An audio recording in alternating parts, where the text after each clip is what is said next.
28, Мъдей 17,5, прочети изпълнение завет.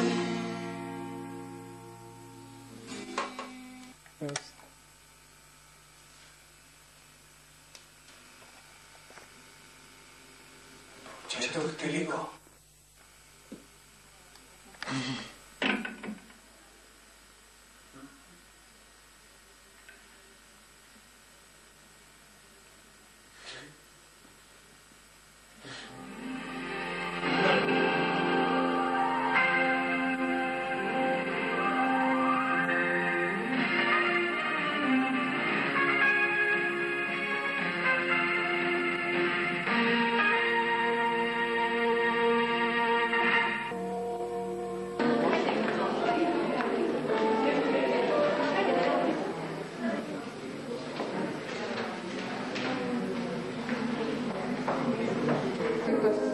Женската федерация. Ще дам няколко подробности около целта и дейността на Женската федерация. Миналия път аз изразих следното мнение, че Исус е най-големият революционер в човешката история досега, който наистина отрежда и обяснява позицията на жената като съвсем достойна и равна на мъжа.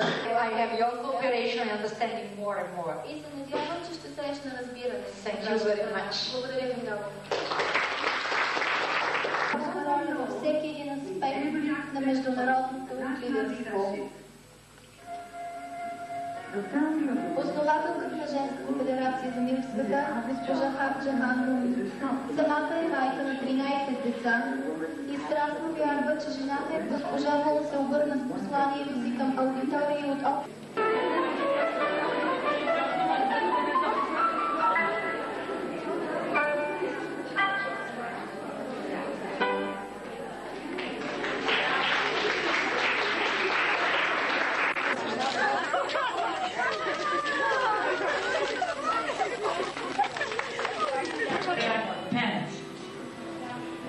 Причината, поради която децата са вдъхновени и имат силите да започнат един такъв нелесен път, следвайки много ясни принципи на чистотата, се разбира се заслуга на родителите, за да не правим една нова революция.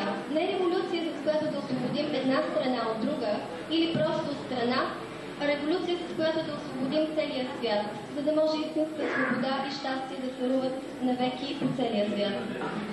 Да можем да направим така, че всички национални и расови и културни бариери да бъдат сринати, да бъдат абсолютно унищожени и да може човечеството да стане едно в своето желание да изповядва, да живее за другите, да обича другите. Разбира се, това по най-естествения начин може да стане чрез събиране на едно такова семейство, каквото виждаме пред нас, международно семейство.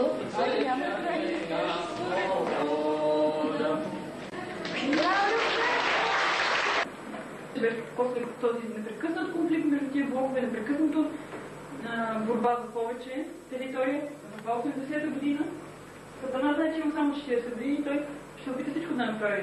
И вече 80-та година наближава към края на неговото господство и той затова, както видяхме, беше дел 58% от населението и 60% от години. Това означава 1990-1993. И ето защо, точно по това време, идва разрухата на комунизма. Това разум вече надделява специално от този. В нашите мисли, в нашите действия и те каним да споделиш с нас този обяд. Нека да имаме правилното отношение и да сме благодарни за това, че го имаме.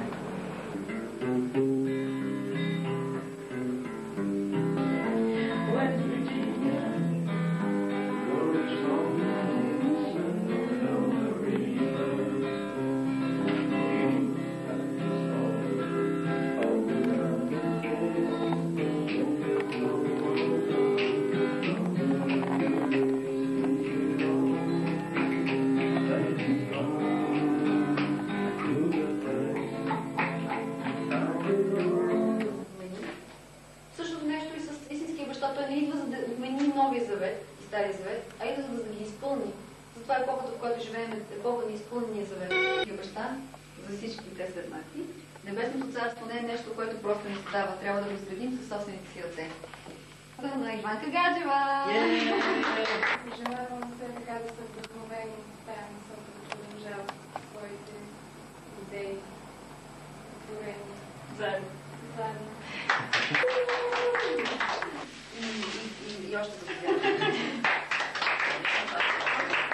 Благодаря на всички, които порадиха тази семинар, на всички, които го слушахме. Просто на всички, които се държаха много внимателно, някои се просто чувстваше се някаква атмосфера, нещо добро, което просто явно ни помогна. Да засилим, ни помогна да открием малко себе си, както естествено и този, който сме си сега.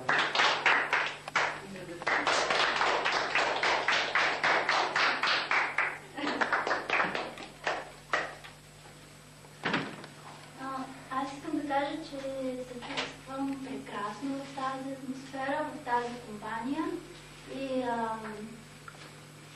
всички са много добри, много спокойни и това ми прави да се чувствам много комфортно. Бисер, колко?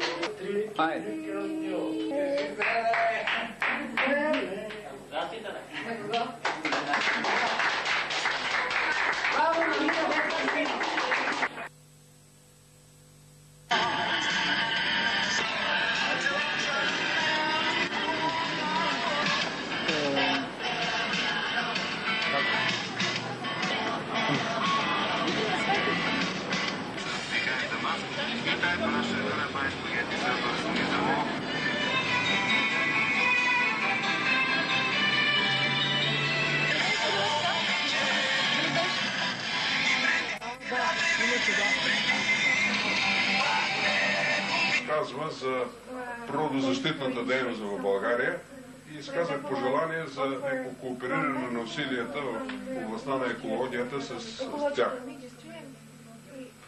Между другото,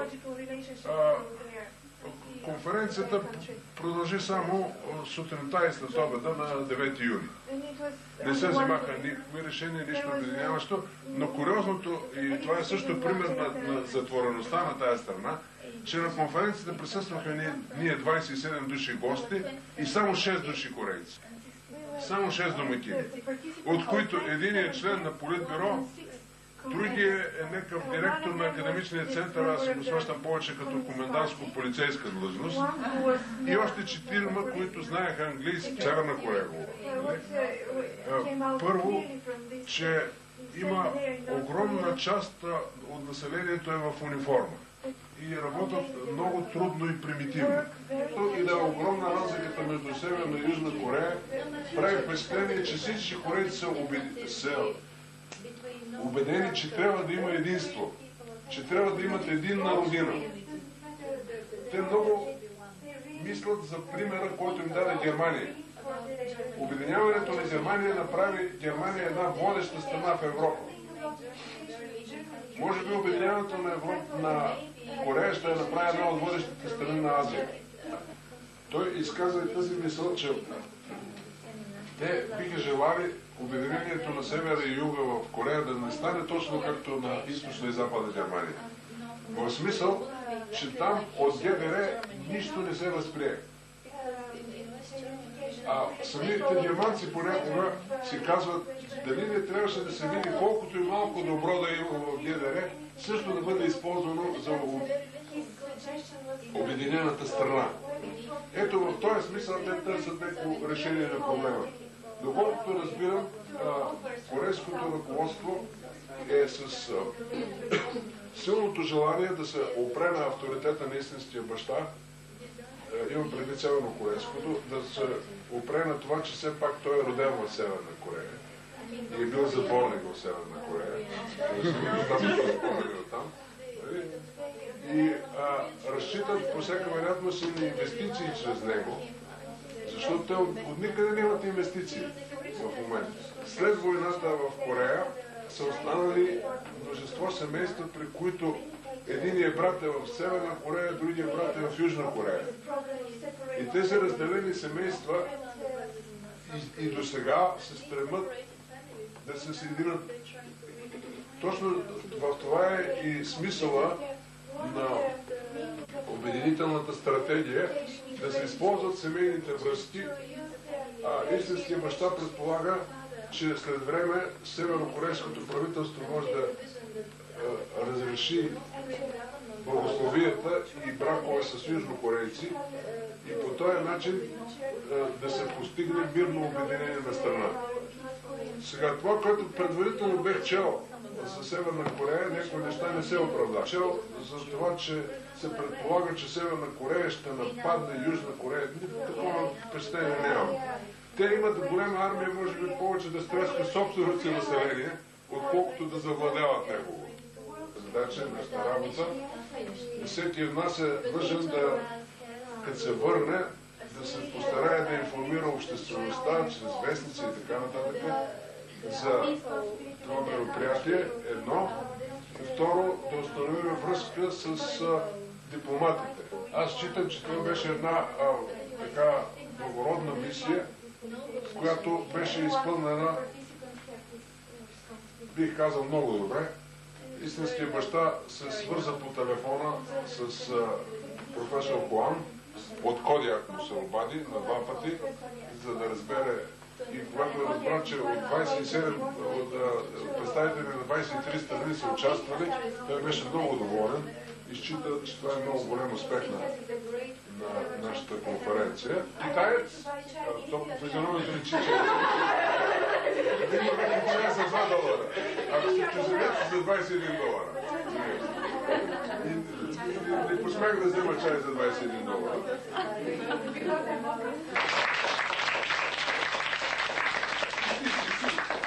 Взеха ми да.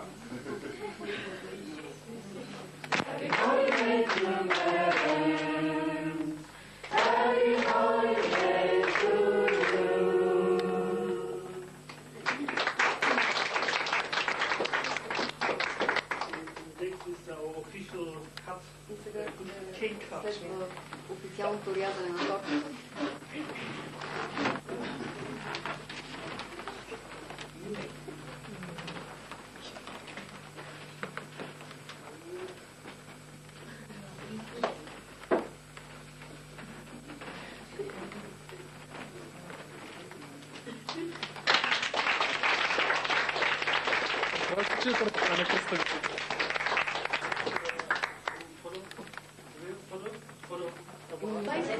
Хайде малко, хайде.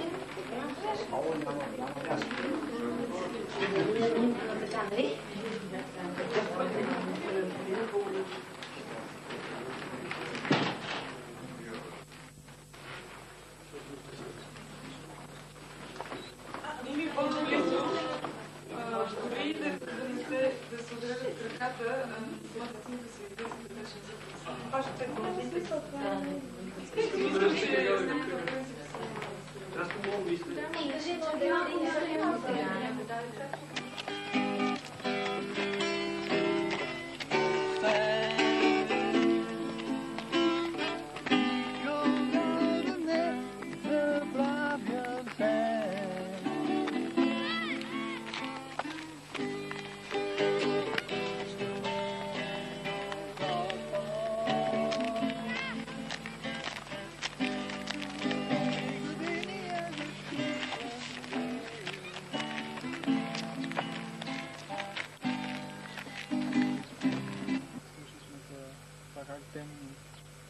освобождава нашите светци, тя освобождава всички нас от лошото духовно влияние, всички тези стотици хиляди духове, които ни влияят, които повлияят не само нас, но и цялото обществото към лошо. И което е сега време дори те самите да бъдат очистени, да се издигнат и не само да спрат да влияят лошо, но да почнат да подпомагат така.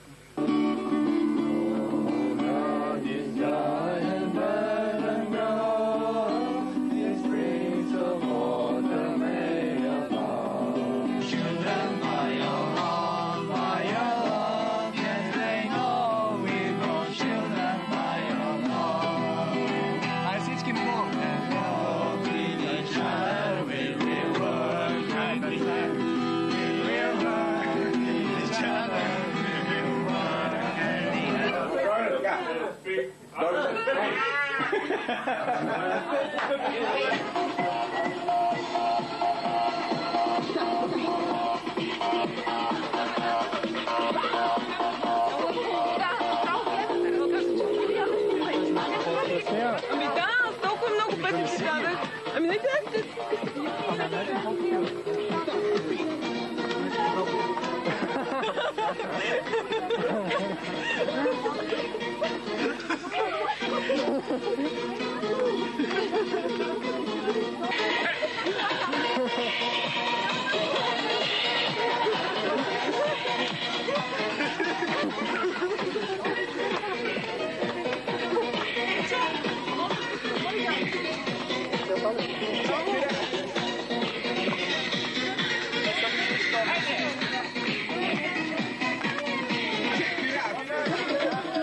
Време за промяна, Юли. Хайде.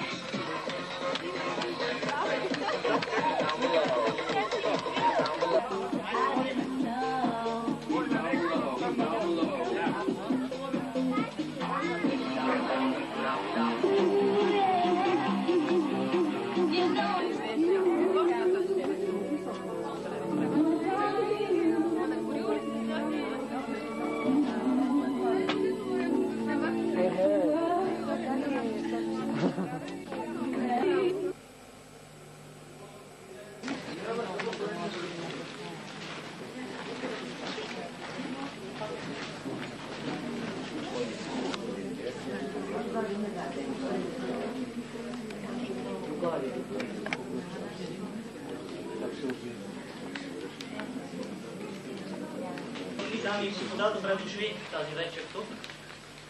Надявам се, че всички се чувствате удобно и ще може да се насладите на една прекрасна вечер, в която ще премине под наслов истинската любов и семейство и мира. Тази вечер е организирана под егидата на Семейната федерация за обединение и световен мир със съдействието на Женската федерация за мир в света.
през 1995 година.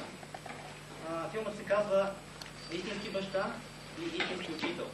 1995 година преподобният и госпожа Мун положиха началото на своето виждане за световна общност в една обикновена ферма в Бразилия. Общност, която може да разреши екологичните и социални проблеми на съвременното общество и учи как да живеят като едно семейство, отвъд расови, национални и културни граници. В срещите си с президенти, преподобният му им каза да се учат от опита на богатите страни и да избегнат капаните на материализма и егоистичния национализъм. На обиколка от речи в 18 южноамерикански страни, той предрече, че светът е на прага на велики промени в историческия преход от материалистична цивилизация към духовно ориентирана цивилизация. Мун е основал много проекти, за да бъдат практикувани тези идеали. Нравствен стандарт. Не на експлоатацията на сексуалността от мас-медиите, не на така наречения безопасен секс. Чисти и горди, ние сме за вярност в брака. Такава е позицията на тези млади хора. Изтъкнати американци се включиха в тази битка за световен мир.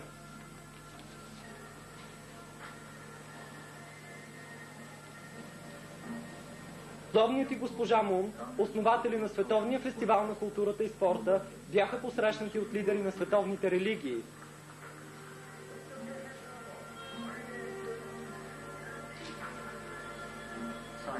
От учени,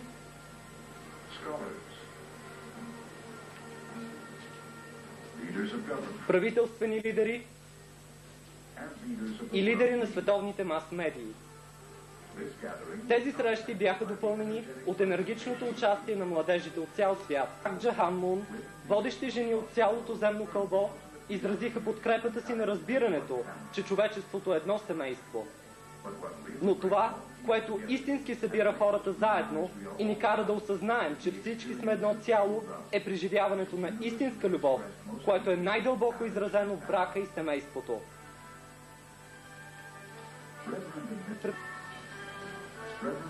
Преподобният и госпожа Мун, в качеството си на истински родители, проведоха международната церемония на святата благословия на 360 000 двойки. Това събитие е церемония на истинския световен мир, център истинската любов между мъжа и жената.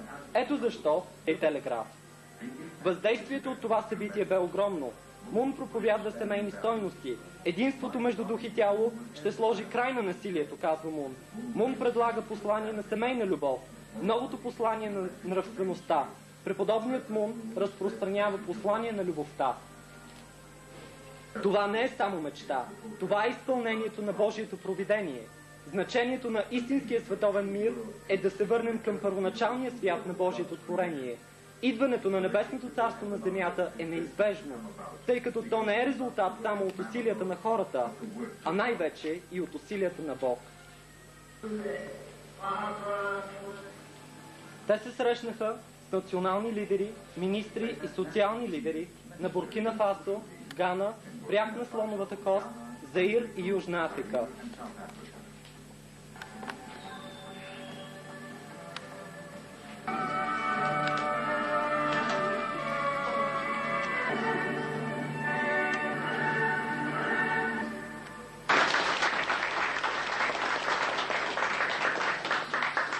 Точка от нашата среща днес. Това е една лекция на тема любовта, семейството и мира.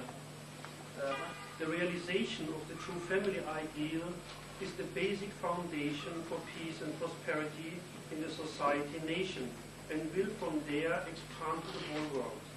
От тук погледнато, постигането на идеала за истинско семейство е основа за мир и благоденствие в обществото и нацията, откъдето ще прерасне на световно ниво. In the view of the principle, the fundamental purpose of human life is to achieve the true family ideal. От гледна точка на принципа, основната цел на човешкия живот е да бъде постигнат идеала за истинско семейство. Loss of the paradise by the first human ancestors at the beginning of history. По различен начин, различните културни традиции говорят за така наречения изгубен рай от първите човешки предци в зората на човешката история. It means that we lost the true family ideal. which should have its roots in the true love of God. Това означава, че ние сме загубили идеала за истинско семейство, чието корени би трябвало да бъдат в истинската любов на Бог. Men fell by the misuse of love and the violation of the universal order of love. Човек се греши, тъй като злоупотреби с любовта и наруши всемирния ред на любовта. 2 август 1995 година, обръщайки се към много видни учени и изтъкнати гости, преподобния Мунхаза. Историческата церемония на благословията за 360 000 двойки, която ще проведа само след няколко дни, е резултат от усилията на целия ми живот за възпитаване на идеални семейства.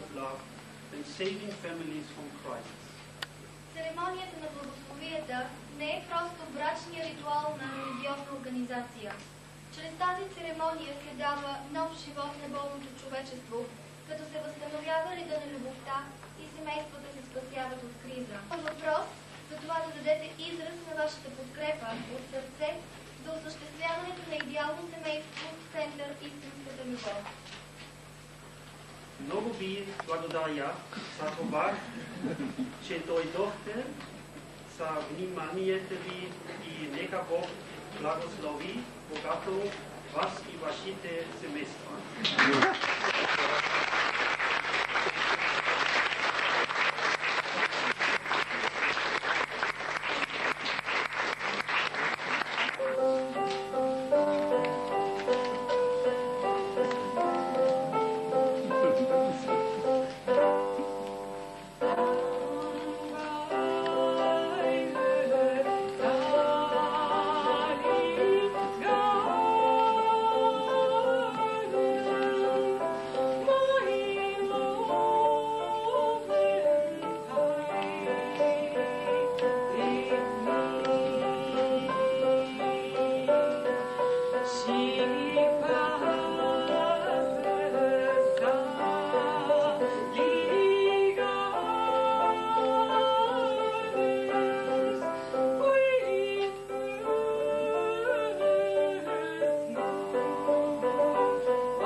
обществото, в други случаи като проблем на индивида. Не е интегриране на човечеството с цел да се управлява по един нов и много по-повален начин. Но първо в България да видим какво можем да направим. Ние ще намерим общ език помежду си и тогава вече и ние... Представител тук след вас на Обединителното движение в България.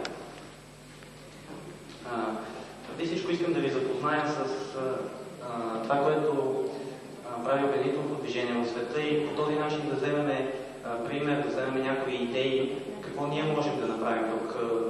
Ние живеем в най-важното време в цялата човешка история. Това е време на големи трудности за мнозина, но също и време на велики възможности.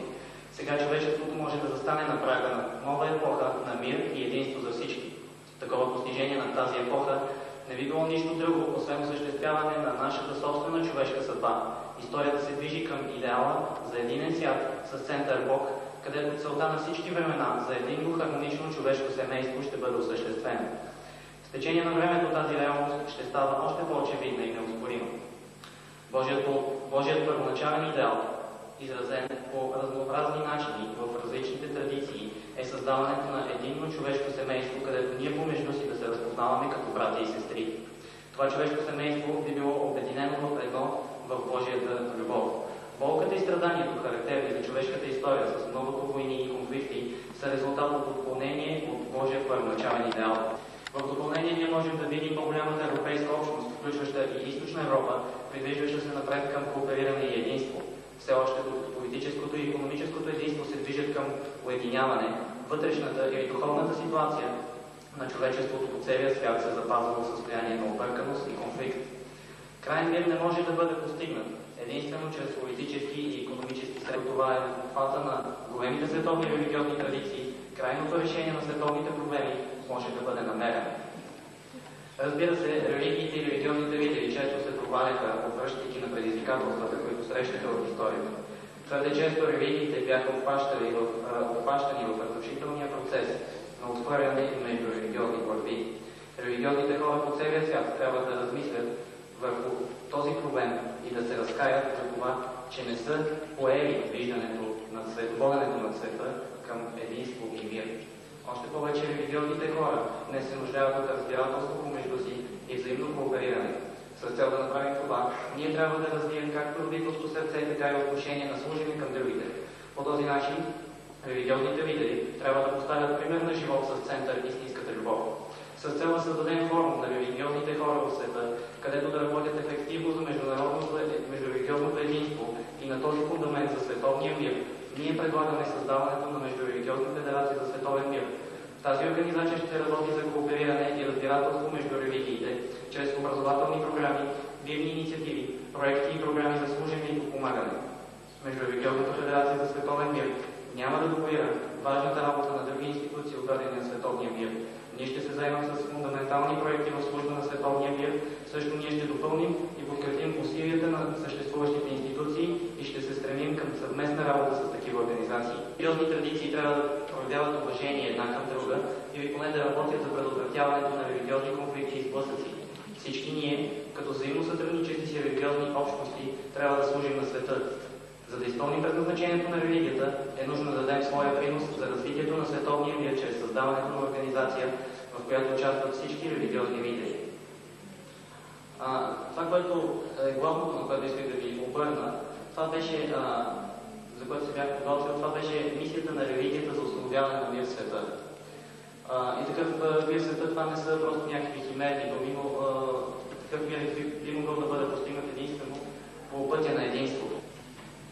Благодаря на господина, който говореше за обединението на религиите.